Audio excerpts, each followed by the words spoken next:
बिस्मिल्लाहिर्रहमानिर्रहीम नहमदहू व नुसल्ली अला मोहम्मद रसूलुल्लाहि करीम। यहाँ पर हमें देखना है इंट्रिंसिक इक्वेशन की डेफिनेशन।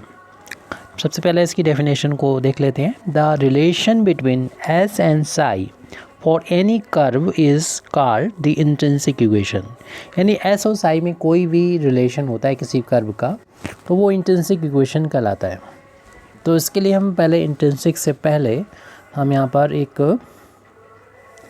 एग्ज़ाम्पल लेते हैं। कार्टेशियन कोऑर्डिनेट में यानी कार्टेशियन इक्वेशन जो होता है सर्किल का ये होता है X square plus Y square equal to A square. ये वो सर्किल होता है जिसका सेंटर ऑरिजिन होता है और जिसका रेडियस ए के इक्वल होती है।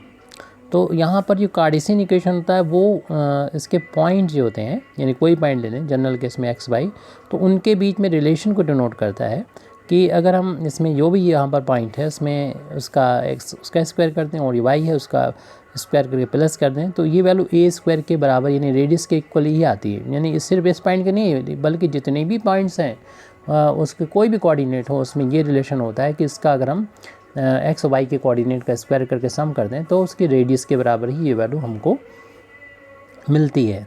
तो एक रिलेशन है ये इनके कोऑर्डिनेट के बीच में जिससे एक सर्किल बनता है। ऐसे ही एस और साई में एक रिलेशन हो सकता है, एक रिलेशन होगा, वो रिलेशन जो है कहलाएगा किसी कर्व के लिए एक इंट्रिंसिक इक्वेशन कहलाएगा। जैसे हम यहाँ पर एक एग्जांपल लेते हैं इंट्रिंसिक इक्वेशन का। कॉमन कैटेनरी यानी कैटेनरी जो होती है कॉमन कैटेनरी उसका इक्वेशन होता है S is equal to C tan psi. ये एक इंट्रिंसिक इक्वेशन है, एस और साई के बीच में रिलेशन है।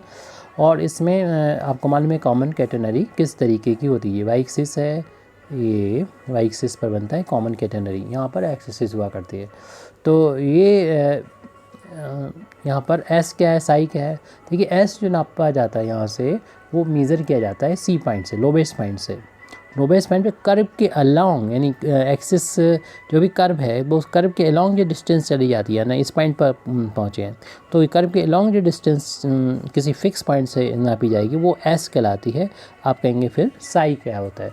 तो साई जो होता है इस पॉइंट पर जो टेंजेंट ड्रॉ की जाती है वो उस टेंजेंट का एक्सिस के साथ में जो इंक्लिनेशन होता है जो झुकाव होता है उससे साई बोलते हैं। और इसमें देखा जाता है किसी जैसे हम कैटेनरी की बात करें उसके हर एक पॉइंट पर जो यहाँ से डिस्टेंस है और ये जो टेंजेंट ड्रॉ किया है इसी पॉइंट पर उसके एंगल के बीच में ये रेडिएशन पाया जाता है कि वहाँ यहाँ पर जो भी एस की वैल्यू होगी नाप लें इसको कितना है और ये एंगल भी नाप लें तो इसमें दोनों में रखें तो सेटिस्फाई होगा। जितना लेफ्ट हैंड साइड होगा उतना राइट हैंड साइड होगा।